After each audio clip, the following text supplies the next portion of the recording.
El aire en los laboratorios de precisión dermocosmética olía a orden y a desinfectante, una esterilidad que era el reflejo perfecto del alma de su director, Ricardo Vargas. Su voz, un instrumento de precisión calibrado para la humillación, cortaba el silencio mientras desmantelaba a Marcos, un joven técnico cuyo único crimen había sido usar un vaso de precipitados de un proveedor no aprobado, aunque de idénticas especificaciones. Para Vargas, el protocolo no era una guía, era una escritura sagrada, y cualquier desviación, por insignificante que fuera, constituía una herejía. Lo reprendía con una calma glacial, despojándolo de su dignidad frente a sus colegas, quienes de repente encontraban un interés desmedido en sus propias pantallas y matraces. En este templo de la exactitud, el error no era una oportunidad para aprender, sino una mancha moral que debía ser expuesta y purgada, asegurando que el miedo fuera el catalizador principal de la productividad y que la creatividad permaneciera encerrada en la celda más profunda de la conformidad. Desde su discreta estación de trabajo, Ana observaba la ejecución pública con una mezcla de piedad y rabia silenciosa. Para ella, la química era una forma de magia, una danza de moléculas que podía dar vida a texturas y fragancias capaces de contar historias sobre la piel. Llevaba esta pasión en la sangre, una herencia de su abuela y sus remedios botánicos. Pero en el entorno de Vargas, su visión era una excentricidad peligrosa. Se sentía como una jardinera en un desierto de concreto, obligada a cultivar sus ideas en secreto, lejos del sol abrasador del escrutinio de su jefe. Cada día era un ejercicio de autocontrol, una cuidadosa coreografía para parecer una pieza más del engranaje, mientras su mente bullía con combinaciones de extractos y aceites que el manual de procedimientos de la empresa consideraría una anarquía. El laboratorio, que debía ser su lienzo, se había convertido en una prisión de cristal donde la única obra de arte permitida era la repetición impecable. Historias como esta demuestran que los entornos más controlados son a menudo los más frágiles, listos para ser transformados por el más improbable de los accidentes. Si alguna vez has sentido que tu potencial está atrapado en una jaula de reglas, quédate para descubrir cómo un simple descuido puede convertirse en la llave que abre la puerta a una revolución. Esta no es solo la historia de un sérum facial. Es un recordatorio de que las mayores innovaciones de la humanidad rara vez han surgido de un camino recto y predecible, sino de los desvíos inesperados, de los errores afortunados que obligan a la mente a ver el mundo desde una perspectiva completamente nueva. La aventura de Ana está a punto de demostrar que, a veces, para crear algo verdaderamente extraordinario, primero, hay que estar dispuesto a cometer un error espectacular, un fallo que sacuda los cimientos de todo lo que se daba por sentado. Ricardo Vargas era un hombre que había declarado la guerra a la ambigüedad. Su oficina, un cubo de cristal elevado sobre el laboratorio, le permitía ejercer una vigilancia panóptica, un ojo de Dios que velaba por la pureza del proceso. Creía con fervor religioso que la innovación era el resultado de la disciplina, no de la inspiración. Para él, la creatividad era un virus que introducía variables incontrolables en una ecuación que debía ser perfecta. Su filosofía había hecho de precisión dermocosmética una marca sinónimo de fiabilidad, pero también de una predecibilidad asfixiante. Sus productos eran eficaces, sí, pero carecían de alma, fabricados no con pasión, sino con la fría lógica de una línea de ensamblaje.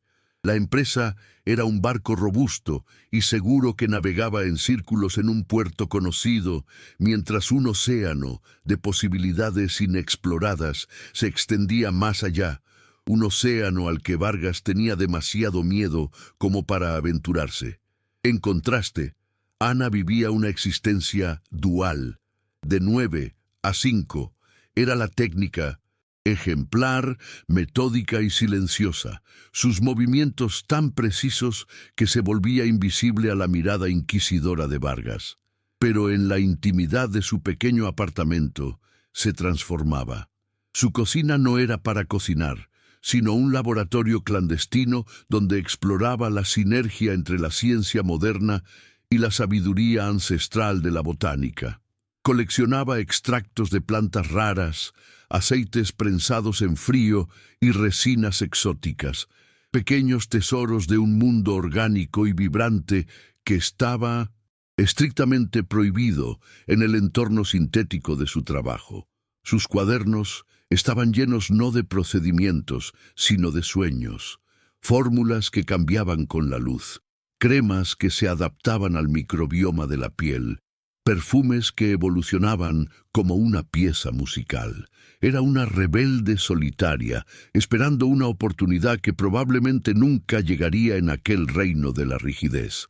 La oportunidad, disfrazada de prueba de fuego, llegó con el proyecto Cronos DeFi. Era el lanzamiento más ambicioso de la compañía en una década, un sérum antienvejecimiento basado en un péptido sintético de diseño molecular, el epítome de la filosofía de Vargas. La presión era monumental. Durante la reunión de asignación de tareas, Vargas habló con la solemnidad de un cirujano a punto de realizar un trasplante de corazón. A Ana le fue confiada la etapa final y más delicada, la incorporación del péptido patentado, el ingrediente activo de $10,000 el litro en la base de gel estabilizada. Su mensaje para ella fue directo y gélido, pronunciado para que todos lo oyeran. Señorita Luján, el futuro financiero de esta empresa se materializará a través de sus manos. No espero la perfección, la exijo. Cualquier desviación, por mínima que sea, será considerada un acto de sabotaje. Ana se sumergió en la tarea con una concentración casi meditativa. El laboratorio, normalmente un hervidero de actividad, se había aquietado. El único sonido era el suave zumbido de los mezcladores magnéticos y el latido de su propio corazón. Cada movimiento era deliberado, cada medición verificada 3 veces. Sentía el peso de la mirada de Vargas desde su atalaya de cristal, un recordatorio constante de que no había margen de error. Las horas se fundieron en un continuo de enfoque absoluto, un túnel de visión donde solo existían ella, la fórmula y el protocolo. Sus instintos creativos, su deseo de experimentar y de añadir un toque personal, estaban encadenados y amordazados en lo más profundo de su ser. En ese momento, no era una científica explorando lo desconocido, sino una escriba copiando un texto sagrado, una tarea que requería obediencia y precisión, pero que dejaba el alma completamente vacía. El caos irrumpió a las 3:14 de la tarde. Una alarma estridente, un chillido electrónico ensordecedor, resonó por todo el edificio, acompañado de luces estroboscópicas rojas. Un simulacro de emergencia no programado. Durante 15 segundos, el orden se hizo añicos. La gente se levantó, desorientada. En esa fracción de segundo de pánico colectivo, la mano de Ana, que se dirigía al pequeño refrigerador que contenía el valioso péptido, se desvió. Por puro acto reflejo, agarró un frasco idéntico en apariencia que estaba justo al lado, uno que contenía un extracto botánico crudo y sin filtrar que había estado analizando para un proyecto personal. Sin verificar la etiqueta, vertió el contenido en la mezcla maestra. Justo cuando la alarma cesaba y el silencio volvía a caer como una losa, sus ojos se posaron en el frasco correcto, todavía lleno en el refrigerador. Un frío glacial le recorrió la vena, un terror tan puro y absoluto que le robó el aliento. El mundo pareció detenerse.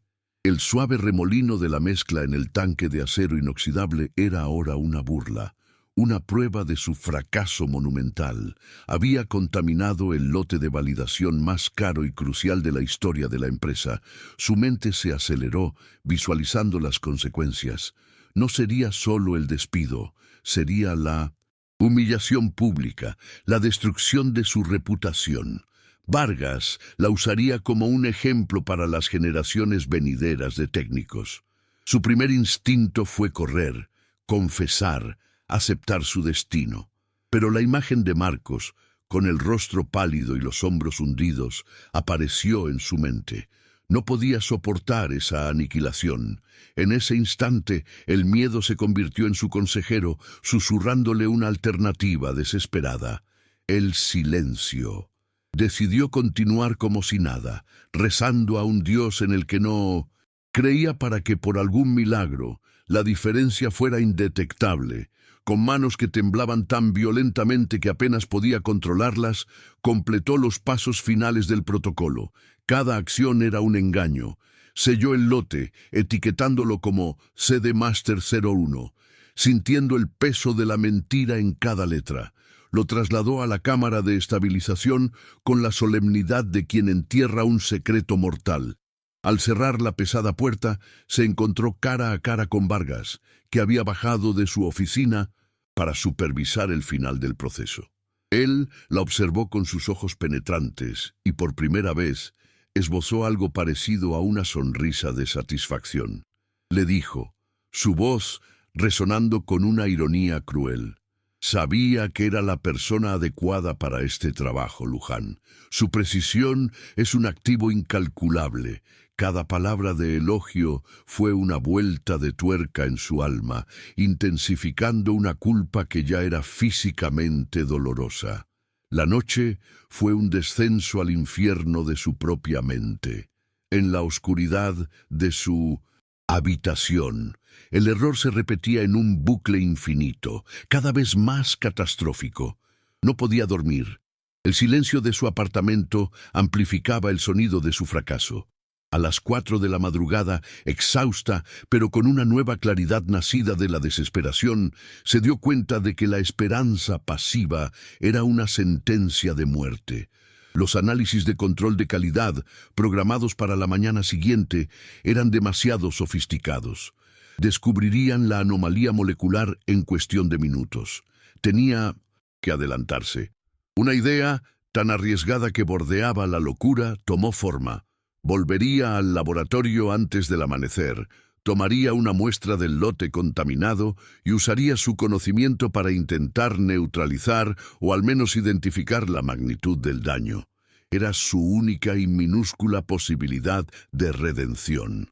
Deslizándose en el laboratorio silencioso y oscuro, Ana se sintió como una ladrona en su propio santuario. El único sonido era el zumbido de los congeladores y el latido de su corazón en sus oídos. Se dirigió directamente a la cámara de estabilización, su cuerpo moviéndose con la urgencia de la desesperación. Al abrir la puerta, una luz tenue del panel de control iluminó el recipiente del lote maestro, y entonces lo vio. Algo había cambiado. La mezcla, que debería ser un gel translúcido y completamente inerte, ahora poseía una cualidad extraña. Tenía un brillo opalescente, casi perlado, y en su interior diminutos filamentos dorados parecían moverse lentamente, como si estuvieran vivos. No era la separación de compuestos que esperaba de una mezcla arruinada. Era algo más, algo orgánico y extrañamente hermoso. El miedo dio un paso atrás, dejando espacio a una intensa y abrumadora curiosidad científica. Con un cuidado exquisito, extrajo una pequeña muestra y la llevó a su microscopio de alta potencia. Lo que vio en el ocular la dejó sin aliento y le provocó un vértigo instantáneo. No era una imagen de caos y contaminación, era una visión de orden y creación. Las enzimas y los compuestos polifenólicos del extracto botánico crudo no habían simplemente contaminado la mezcla, habían actuado como arquitectos moleculares. Habían tomado las cadenas de péptidos sintéticos y las habían reorganizado, tejiéndolas en una estructura de celosía tridimensional, una matriz bioactiva que era a la vez flexible y resistente. Era una estructura que los científicos de la empresa habían teorizado durante años, pero que nunca habían podido sintetizar. Se dio cuenta, con un impacto, que casi la hizo caer de la silla. No había destruido la fórmula, la había completado. El ingrediente que faltaba no era más pureza, sino un toque de caos natural. Movida por una fuerza que ya no era el miedo, sino una euforia casi maníaca, aplicó una gota del sérum transformado en el dorso de su mano. La sensación fue electrizante. Primero, un frescor intenso, seguido de un calor suave que parecía irradiar desde dentro. Se absorbió al instante, dejando la piel increíblemente suave. Pero el verdadero milagro ocurrió en los minutos siguientes, mientras observaba con asombro. La piel de esa pequeña zona se transformó visiblemente ante sus ojos. Las líneas finas se difuminaron como si se rellenaran desde abajo. La textura se volvió uniforme y, lo más asombroso, adquirió una luminosidad profunda, un resplandor saludable que parecía emanar de las capas dérmicas. Era el santo grial de la cosmética, un efecto de rejuvenecimiento real y tangible que ninguna otra empresa había logrado.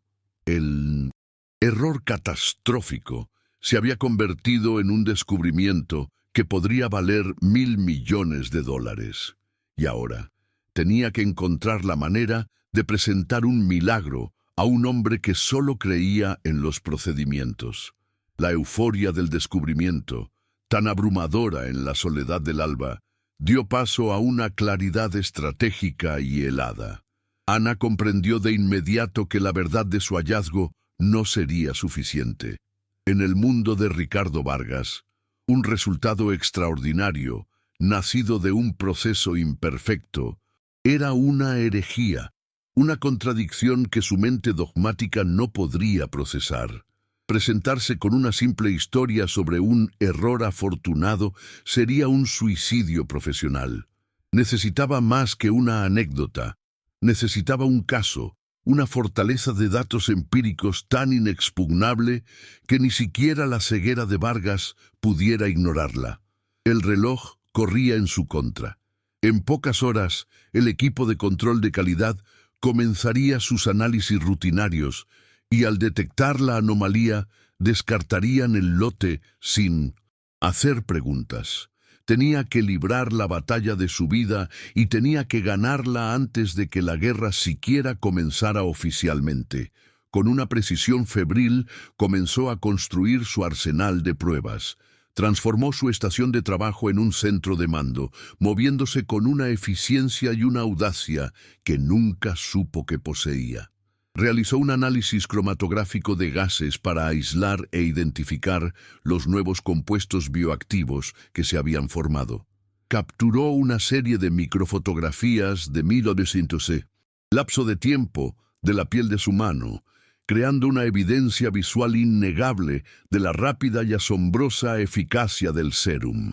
Incluso se atrevió a realizar una prueba de estrés oxidativo en una muestra de células dérmicas cultivadas, y los resultados fueron tan espectaculares que tuvo que repetirlos 3 veces para creerlos. El sérum no solo rejuvenecía la apariencia de la piel, sino que la protegía activamente del daño celular a un nivel sin precedentes. Cada gráfico, cada imagen, cada dato era un soldado que reclutaba para su causa. Mientras el resto del personal comenzaba a llenar el laboratorio, Ana se tomó un instante para recomponerse. Se miró en el reflejo de una pantalla de ordenador apagada y vio a una extraña mirándola de vuelta. La ansiedad había sido reemplazada por una intensidad acerada en sus ojos. La postura de la duda había sido sustituida por la rectitud del propósito. Repasó mentalmente su estrategia. No pediría perdón. No se disculparía por el accidente. En su lugar, lo enmarcaría como un avance inesperado, un resultado que exigía una investigación inmediata y prioritaria. Apelaría a su ambición, a su ego, al lenguaje que él entendía, la superioridad en el mercado y las ganancias estratosféricas. Iba a presentarle no un problema, sino una solución a un problema que él ni siquiera sabía que tenía, la falta de verdadera y disruptiva innovación en su empresa. Eligió el momento con el instinto de un cazador. Esperó a que Vargas completara su ronda matutina, un ritual de intimidación, en el que reafirmaba su dominio sobre cada metro cuadrado del laboratorio. Lo observó reprender a un colega por una discrepancia de 0,05% en un informe de calibración, un recordatorio brutal de la mentalidad a la que se enfrentaba. Una vez que Vargas se retiró a su cubículo de cristal, su trono de vigilancia, Ana supo que era el momento. Tomó una respiración profunda, recogió una pequeña carpeta con sus pruebas y un elegante vial de muestra que había preparado, y comenzó la larga caminata a través del laboratorio. Cada paso resonaba en el suelo pulido, un tambor que anunciaba su rebelión. Sentía las miradas de sus colegas como agujas en su piel, una mezcla de sorpresa y temor por su audaz marcha hacia la guarida del león. El interior de la oficina de Vargas era un entorno de privación sensorial. Las paredes eran blancas, el mobiliario minimalista y metálico, y el aire era tan frío y estéril como el de una sala de autopsias. Él levantó la vista, su expresión una mezcla de sorpresa y profunda irritación por la intrusión no solicitada. Ana no le dio tiempo a hablar. Con un movimiento fluido, colocó el vial y la carpeta sobre su escritorio de cristal inmaculado. Con una voz firme, desprovista de cualquier temblor, ella dijo: «Señor Vargas, he hecho un descubrimiento relacionado con el proyecto Cronos DeFi, que creo que debería ver de inmediato. Es un desarrollo imprevisto que altera fundamentalmente el potencial del producto y me atrevería a decir, el futuro de esta compañía». Su tono no era el de una subordinada pidiendo una audiencia, sino el de una igual presentando un hecho consumado. Sin esperar una respuesta, Ana lanzó su presentación. Fue una obra maestra de precisión y persuasión, un torrente de información científica entregado con la pasión de una visionaria. Desplegó las imágenes del microscopio explicando la formación de la matriz bioactiva. Mostró los gráficos de la cromatografía, señalando los picos que representaban compuestos completamente nuevos. Utilizó términos como catalización botánica espontánea y reorganización peptídica autoensamblada, evitando cuidadosamente cualquier palabra que implicara un error o un accidente. Estaba reescribiendo la narrativa en tiempo real, transformando un acto de torpeza en un momento de genialidad no intencionada. Argumentó con una lógica impecable que el extracto crudo, lejos de ser un contaminante, había sido el elemento impredecible y necesario para llevar la fórmula de la teoría a la trascendencia. Para el gran final, la prueba que ninguna hoja de datos podía transmitir, extendió su mano izquierda y la colocó junto a la derecha sobre el escritorio de Vargas. La diferencia era asombrosa e innegable, incluso bajo la dura luz fluorescente de la oficina. La mano que había recibido el tratamiento parecía pertenecer a una persona una década más joven. La piel era luminosa, tersa, las líneas finas prácticamente invisibles. Con una convicción que hacía vibrar su voz, Ana concluyó: «Lo que ve no es un efecto cosmético temporal, es una reestructuración dérmica real. Este accidente nos ha dado lo que años de investigación controlada no pudieron, un verdadero producto milagroso. Esto no es Cronos DeFi. Es algo mucho más grande. Es el tipo de descubrimiento que ocurre una vez en una generación y sucedió aquí, en nuestro laboratorio. Por un fugaz y electrizante segundo, Ana pensó que había triunfado. Vio algo en los ojos de Vargas, un destello de asombro, la chispa de la codicia de un empresario reconociendo el potencial de un producto de $1.000 millones. Su mirada se fijó en la mano transformada de Ana, y por un instante su máscara de control se resquebrajó. Pero fue solo eso, un instante. Su mente, tan rígidamente entrenada para seguir caminos lineales de causa y efecto, no pudo soportar la paradoja. Un resultado tan perfecto no podía provenir de un proceso tan imperfecto. La disonancia cognitiva fue demasiado grande. Su cerebro rechazó la evidencia de sus propios ojos y se aferró a la única verdad que su sistema de creencias podía aceptar. Se había violado una regla. El descubrimiento fue eclipsado por la transgresión. La voz de Vargas, cuando finalmente rompió el silencio, era más baja y peligrosa que nunca. Se levantó lentamente, su imponente figura bloqueando la luz, y dijo con una calma aterradora: «Así que, lo que realmente me está diciendo, señorita Luján, es que ha violado directamente mis órdenes. Ha introducido una variable no autorizada en el proyecto más importante de esta empresa, y ahora ha fabricado esta elaborada fantasía con sus gráficos y sus fotografías para intentar encubrir su incompetencia. Realmente me toma por un idiota». Su mente había procesado toda la información y había llegado a la única conclusión que su personalidad le permitía. No era un descubrimiento, era un engaño, una insubordinación de la más alta traición. No vio la oportunidad, solo vio el desafío a su autoridad. Ana intentó intervenir, explicar que los datos eran reales, que el resultado hablaba por sí mismo. Pero Vargas la silenció con un gesto cortante de la mano. Con un desprecio que goteaba de cada sílaba, continuó su ataque verbal. ¿Innovación? ¿Descubrimiento? No sea ridícula. Lo que usted llama catalización botánica, yo lo llamo contaminación. Lo que usted llama matriz bioactiva, yo lo llamo un lote arruinado. Su trabajo no es pensar, ni experimentar, ni tener felices accidentes. Su trabajo es obedecer. Seguir el protocolo que yo he diseñado para eliminar precisamente este tipo de variables caóticas y destructivas. Su arrogancia al pensar que podía presentar este desastre como un éxito no solo es insultante, es patética. Estaba demoliendo su argumento pieza por pieza, no con contrapruebas, sino con el mazo de su autoridad dogmática. Con un gesto de supremo desdén, tomó el vial de muestra con la punta de los dedos, como si fuera un residuo biológico peligroso. Lo sostuvo a la luz, no para admirarlo, sino para condenarlo.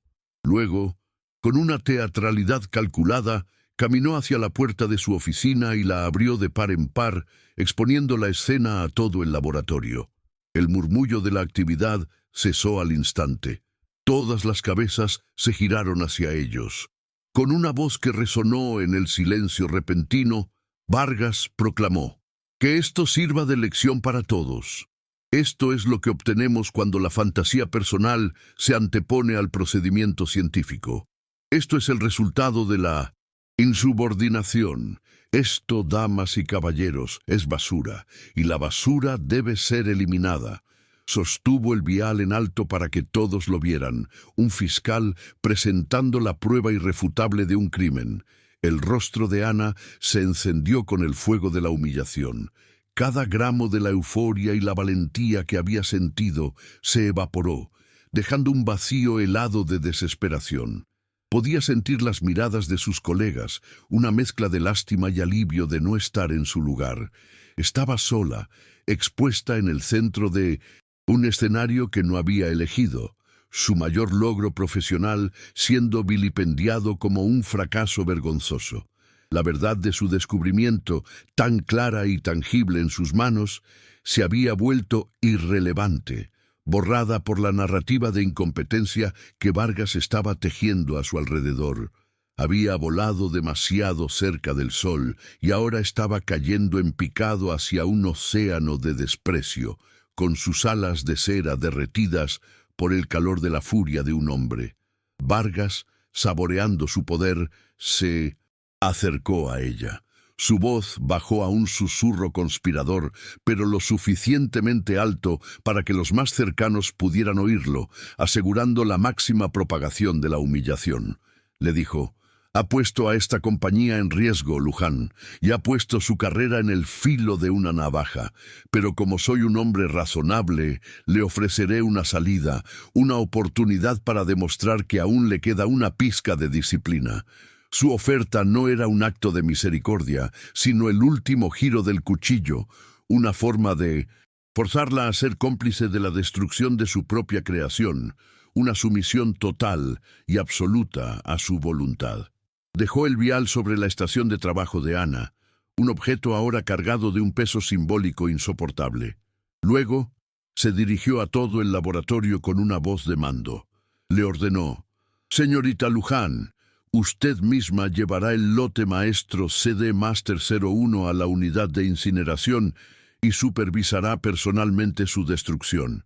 Después, redactará y firmará una confesión de su negligencia, que se adjuntará a su expediente, o si lo prefiere, puede recoger sus cosas y no volver nunca más, sabiendo que me encargaré de que la historia de su costoso error la siga a todas partes.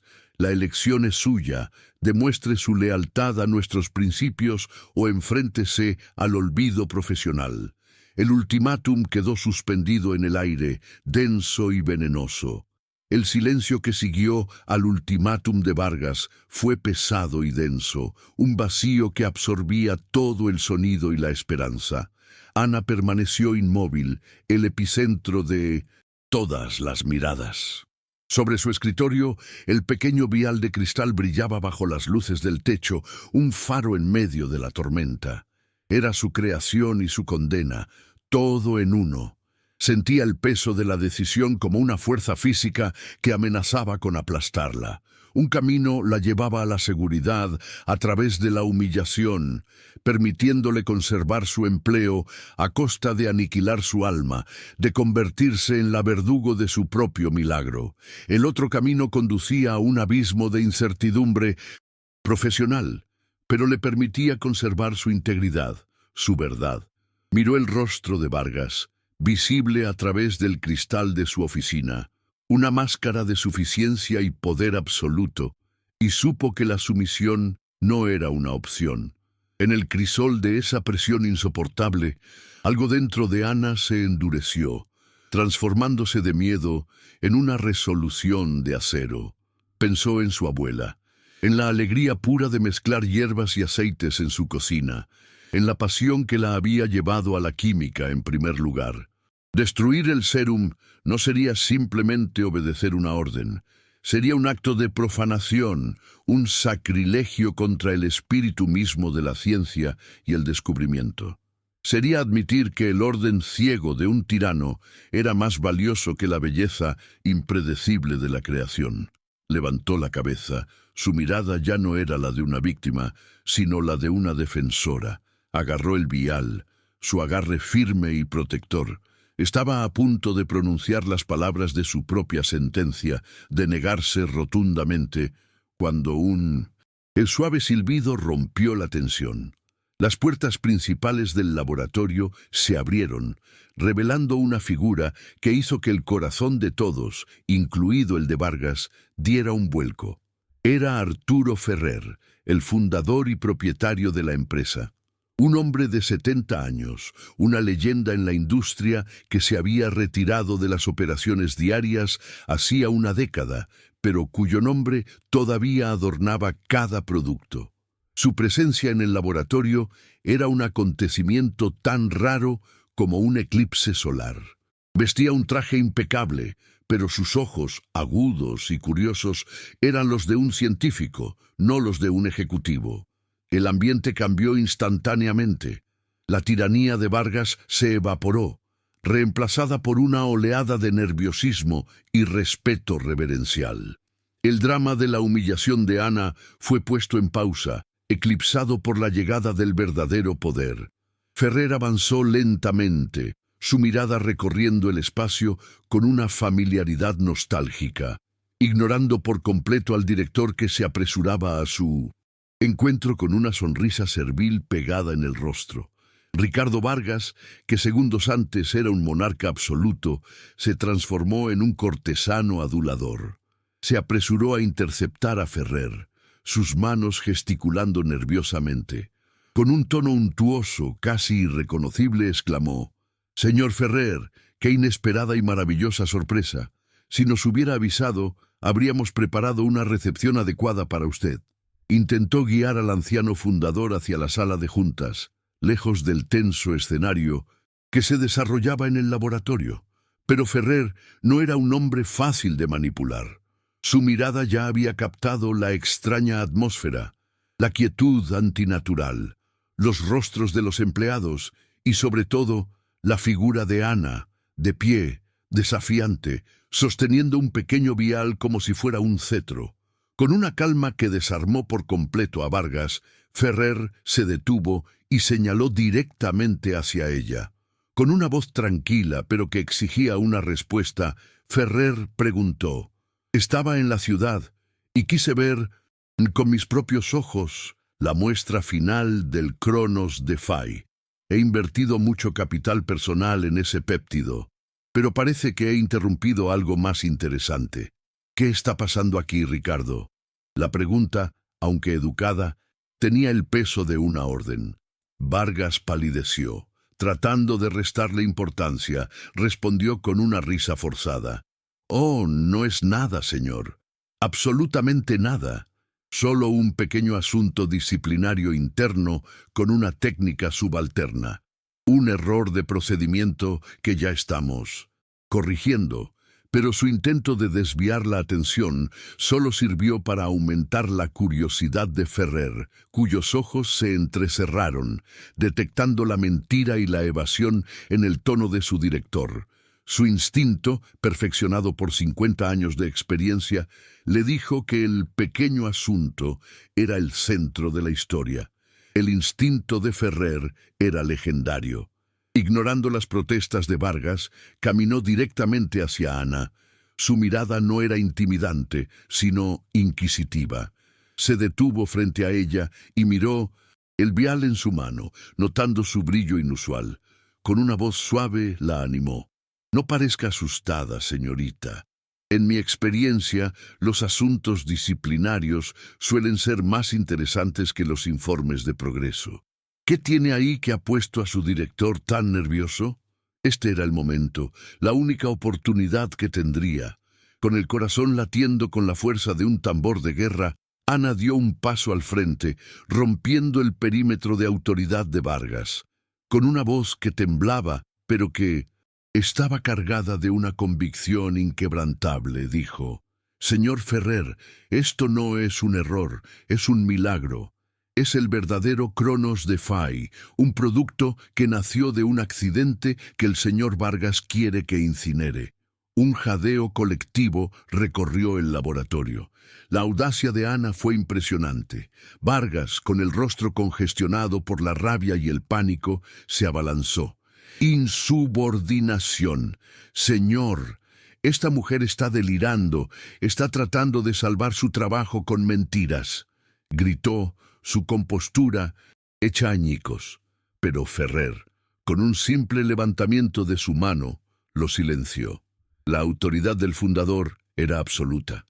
Se volvió hacia Ana, su expresión ahora de intensa concentración. Con una calma que contrastaba con el caos de Vargas, dijo: «Delirios o milagros, ambos me parecen fascinantes.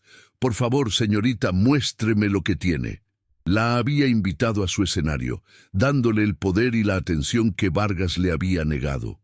Por primera vez en horas, Ana sintió una oleada de esperanza. Con el destino de su carrera y de su descubrimiento pendiendo de un hilo, Ana realizó la demostración de su vida. No solo le mostró sus dos manos, explicando la visible diferencia. Con una audacia nacida de la desesperación, pidió permiso para aplicar una sola gota en el dorso de la mano del propio Ferrer. Vargas casi sufre un colapso, pero Ferrer, con una sonrisa divertida ante su atrevimiento, asintió y extendió su mano. Ana aplicó el sérum con la delicadeza de un joyero, explicando con una empasión contagiosa la ciencia detrás de la transformación, la catalización botánica, la reorganización de los péptidos, la creación de la matriz bioactiva. No era una empleada defendiéndose, era una científica revelando un nuevo horizonte, y su audiencia, el único hombre que importaba, estaba completamente cautivado. Todos en el laboratorio contuvieron la respiración, observando la mano del fundador como si fuera el objeto más fascinante del universo. Arturo Ferrer no solo miró, cerró los ojos, por un momento sintiendo la textura, la rápida absorción, el sutil calor. Como un químico experimentado, reconoció la elegancia de una formulación superior. Abrió los ojos y observó en silencio durante 1 minuto completo mientras la piel de su mano, marcada por la edad, parecía beber la luz, volviéndose visiblemente más suave y radiante.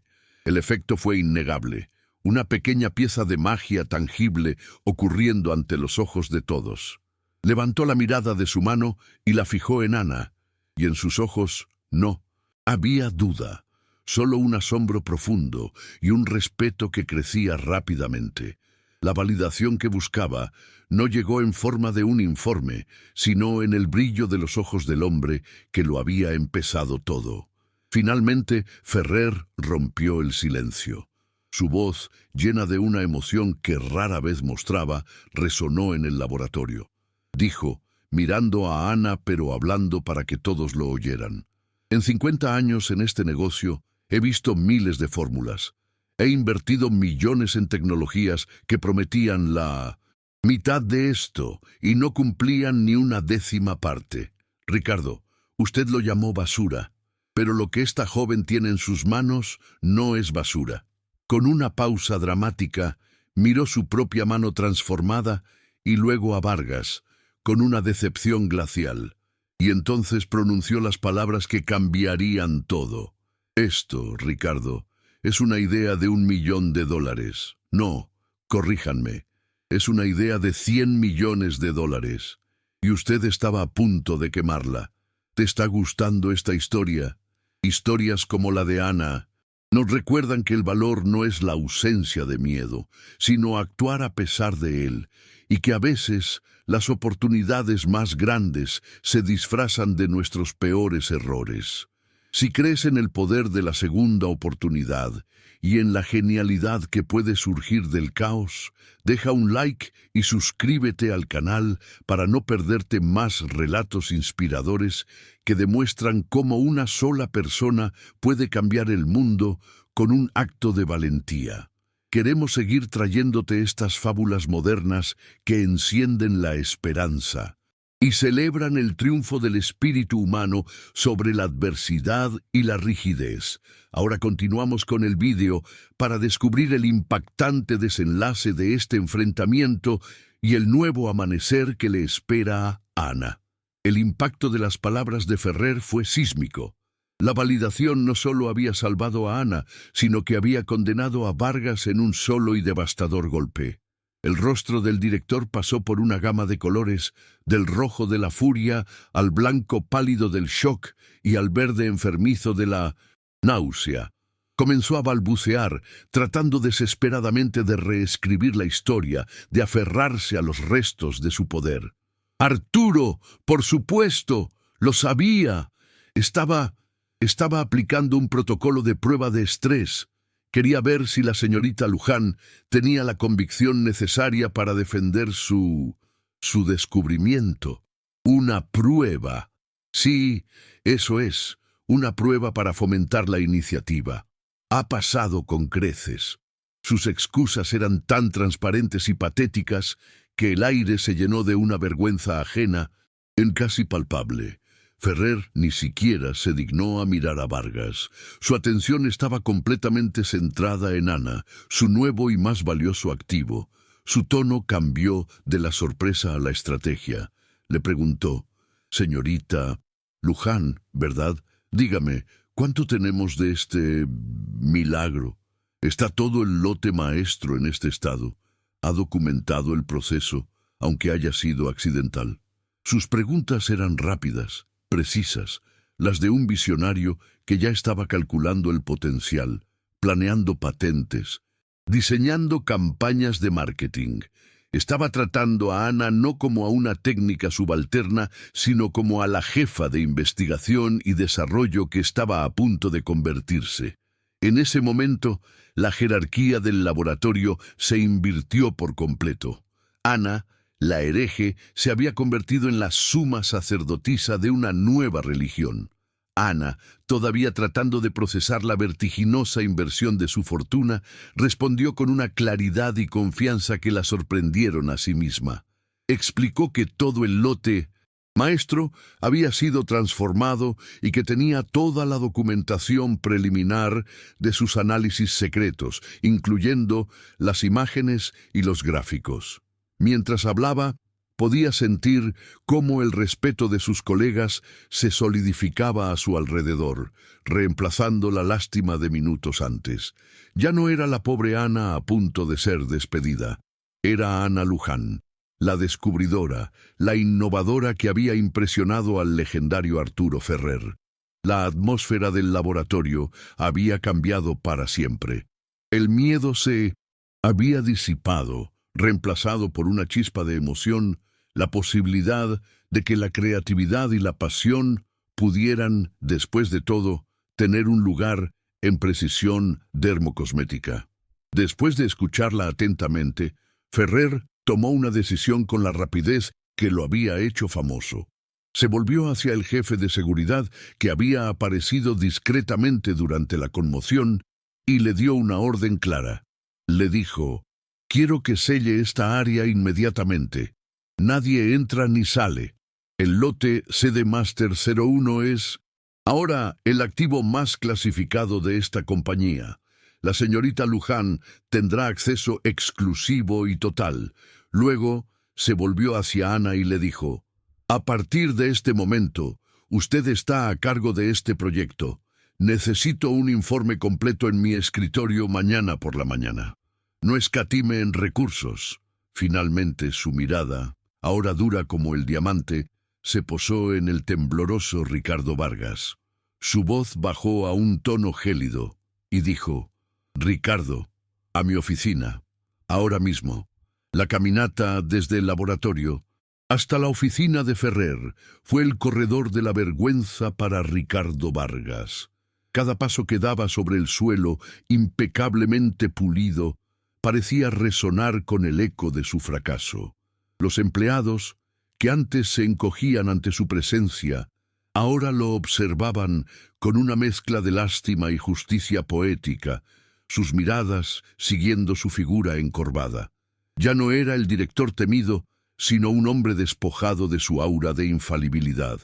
Arturo Ferrer caminaba a su lado, no con rabia, sino con una decepción, fría y penetrante que era mucho peor. No se dijeron una palabra, pero el silencio estaba cargado de significado. Era el silencio que precede a una ejecución, el fin de un reinado que se había construido sobre los cimientos quebradizos del miedo y que ahora se derrumbaba bajo el peso de un único y milagroso error que su líder había sido incapaz de ver. Dentro de la oficina, Ferrer no levantó la voz. Su método era mucho más devastador. Con la precisión de un cirujano, diseccionó la filosofía de gestión de Vargas, exponiendo su núcleo podrido. Con una calma glacial, le dijo: «El mayor error que un líder puede cometer, Ricardo, no es permitir que su equipo falle. El mayor error es crear un entorno donde la gente tiene tanto miedo de fallar que también tiene miedo de triunfar de maneras inesperadas. Construiste una máquina perfecta para repetir el pasado, pero completamente incapaz de crear el futuro. El laboratorio de ahí fuera debería ser un jardín de ideas, algunas malas, la mayoría mediocres y unas pocas, muy pocas, absolutamente brillantes. pero tú lo convertiste en una fábrica estéril y casi desechas la flor más rara que jamás ha brotado en ella. Vargas intentó defenderse, su voz un patético hilo de desesperación. Apeló a los márgenes de beneficio, a la eficiencia, a la impecable trayectoria de seguridad del laboratorio, a los protocolos que él mismo había escrito. Argumentó que el descubrimiento de Ana era una anomalía estadística, una casualidad de 1 en 1 billón, que no podía justificar el abandono de un sistema probado y seguro, pero Ferrer desestimó cada uno de sus argumentos con una simple verdad. Le contestó, su voz tranquila pero cortante como el cristal. Los protocolos son para prevenir desastres, no para prevenir milagros. Tu trabajo era tener la visión para distinguir uno del otro. Fallaste en la prueba más importante de todas, la prueba de la imaginación. Tu obsesión por el control te cegó a la oportunidad de tu vida. No viste un descubrimiento, viste desorden, y tu instinto fue destruirlo. El golpe final fue entregado sin malicia, pero con una finalidad absoluta. Ferrer se puso de pie, un gesto que señalaba el fin de la conversación y de una carrera. Con una voz que no dejaba lugar a la apelación, pronunció la sentencia. No te estoy despidiendo por el error de Ana, Ricardo. Te estoy despidiendo por el tuyo. Te despido por tu incapacidad para reconocer el genio cuando se presentó en tu puerta disfrazado de accidente. Has demostrado que eres un excelente gerente de fábrica, pero yo no necesito un gerente, necesito un visionario, y tu visión es tan limitada como la primera página del manual de procedimientos. Recoge tus cosas. Has terminado en precisión dermocosmética. La era de la rigidez había terminado, no con una explosión, sino con el susurro tranquilo de una verdad ineludible. La salida de Ricardo Vargas fue un espectáculo de patetismo silencioso. Mientras recogía los objetos personales de su escritorio, de cristal, bajo la atenta mirada de la seguridad, el laboratorio trabajaba a su alrededor en un silencio deliberado. Nadie se regodeó, pero la ausencia de cualquier gesto de simpatía fue una condena en sí misma. Caminó a través del espacio que una vez había gobernado con puño de hierro, ahora como un fantasma, una reliquia de un paradigma obsoleto. Sus antiguos subordinados ni siquiera levantaron la vista. El miedo que había cultivado con tanto esmero se había transformado en indiferencia. Al cruzar las puertas por última vez, no dejó un legado de respeto, sino solo el recuerdo de un hombre que ante la presencia de oro puro, solo había sido capaz de ver el barro del que había surgido. Inmediatamente después, Arturo Ferrer reunió a todo el personal en el centro del laboratorio. Su energía llenó el vacío de poder. Con una voz vibrante de entusiasmo, anunció un cambio radical. Dijo, lo que ha ocurrido hoy es un recordatorio de que las ideas más brillantes a menudo provienen de las fuentes más inesperadas. Para honrar esto estoy creando una nueva división, el Departamento de Innovación y Descubrimiento Serendipitus. Su única misión será explorar anomalías, investigar errores y perseguir resultados inesperados. Y su directora será Ana Luján. Un aplauso espontáneo y genuino estalló en el laboratorio, un sonido de liberación y esperanza que no se había oído en años. La vieja guardia había caído, y una nueva orden, basada en la curiosidad y la valentía, estaba naciendo.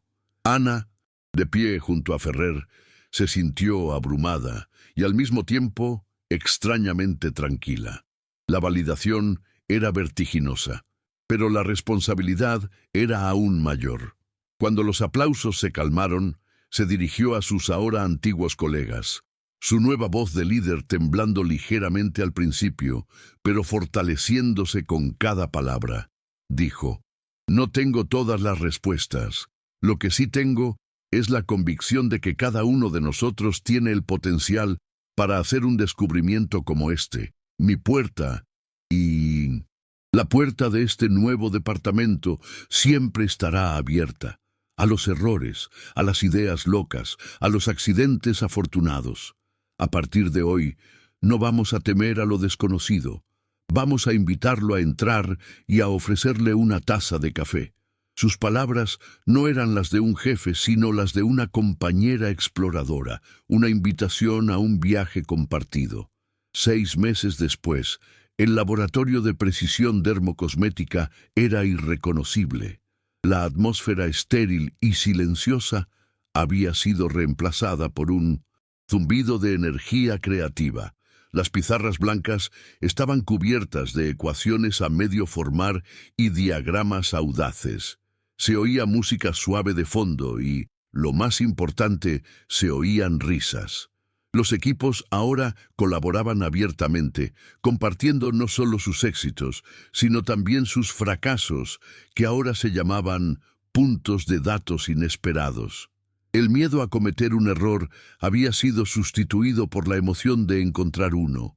La productividad no había disminuido, al contrario, se había disparado, impulsada por una nueva cultura de seguridad psicológica, donde la vulnerabilidad era vista como el primer paso hacia la innovación. La empresa no solo fabricaba productos, ahora incubaba ideas. El sérum, rebautizado como Serendipia, se convirtió en un fenómeno mundial. No se comercializó como un producto de ciencia perfecta, sino con la historia real de su descubrimiento accidental, una narrativa que resonó profundamente en un público cansado de la perfección artificial. Las portadas de las revistas de negocios y de belleza aclamaban a Ana como la alquimista del azar, una visionaria que había encontrado la magia en el caos. Los ingresos de la empresa se triplicaron, pero el cambio más significativo fue cultural. Precisión Dermocosmética se convirtió en un imán para los talentos más brillantes y creativos de la industria, personas que no buscaban un trabajo, sino un lugar donde sus errores pudieran ser el comienzo de algo maravilloso. La idea de $100 millones había transformado no solo la piel de sus clientes, sino el alma misma de la compañía. Ana no se convirtió en una nueva versión de Vargas, se convirtió en su antítesis. Su oficina no tenía paredes de cristal. Era un espacio de trabajo abierto en el centro del nuevo departamento. Un día vio a un joven técnico derramar accidentalmente un cultivo de levadura en una placa de polímeros. El joven se quedó helado de pánico, esperando la reprimenda. En lugar de eso, Ana se acercó, se arrodilló a su lado y, con una sonrisa genuina, le dijo: «Vaya, eso es interesante. La levadura parece estar reaccionando con el polímero. No lo limpies todavía. Trae el microscopio. Veamos qué nos está tratando de decir este pequeño y feliz accidente». En ese simple gesto, demostró que el cambio era real. La lección se había aprendido y ahora se estaba enseñando a la siguiente generación. El ciclo del miedo se había roto para siempre. Un día, Arturo Ferrer la visitó en su bullicioso departamento. Observó el caos, organizado, la energía palpable, y sonrió. Se acercó a Ana y le dijo en voz baja: «¿Sabes? Durante años intenté inyectar este tipo de espíritu en la empresa, pero no se puede ordenar la creatividad desde arriba. Se necesita un catalizador, un evento que demuestre que es posible. Ana, tú no solo salvaste un producto, salvaste el alma de esta compañía». Ella simplemente asintió, mirando a su equipo, a la gente que ahora se sentía libre de soñar. Sabía que su descubrimiento no era solo una fórmula química, sino la prueba de que la intuición y la pasión eran ingredientes tan esenciales como cualquier péptido o polímero en el manual. En su escritorio, entre los papeles y los prototipos, Ana tenía una pequeña foto enmarcada de su abuela, de pie en su jardín, con las manos manchadas de tierra. A menudo, en medio del día, su mirada se posaba en esa foto. Sentía que todo su viaje, desde las mezclas clandestinas en su cocina hasta la dirección de este innovador departamento, había sido un homenaje a ella, a la creencia de que la naturaleza, en su infinita e impredecible sabiduría, siempre tenía la última palabra. Su mayor triunfo no fue el éxito comercial ni el reconocimiento, sino la certeza de haber creado un lugar donde la magia de su abuela y la precisión de la ciencia podían bailar juntas, creando maravillas que ningún protocolo podría jamás prever. La historia de Ana y el Serum Serendipia es un poderoso recordatorio de que nuestro mayor potencial a menudo se esconde justo al otro lado de nuestro mayor miedo al fracaso. Nos enseña que la verdadera innovación rara vez nace de un camino recto y bien iluminado, sino de los desvíos oscuros y accidentados donde nos vemos obligados a improvisar. Los mayores avances de la humanidad no han sido simplemente planificados, han sido descubiertos. Son el resultado de mentes abiertas que, al enfrentarse a un desastre, tuvieron la sabiduría no de preguntar ¿qué ha salido mal?, sino de preguntarse ¿qué podemos aprender de esto? El triunfo no es evitar el error, sino tener el coraje de abrazarlo y la visión para reconocer un milagro cuando se presenta. Si esta historia ha encendido una chispa en ti, o te ha recordado un momento en que un error te llevó a un lugar inesperado, compártelo en los comentarios. Nos encantaría escuchar tus propias historias de serendipia. Cada gran viaje comienza con un solo paso, a menudo en la dirección equivocada. No olvides darle a me gusta, suscribirte y activar la campanita para no perderte más historias que celebran el indomable espíritu de la innovación y el poder transformador de ver el mundo no como es, sino como podría ser. Porque a veces la idea de $1.000.000 no se encuentra en un plan de negocios, sino en el fondo de una probeta rota.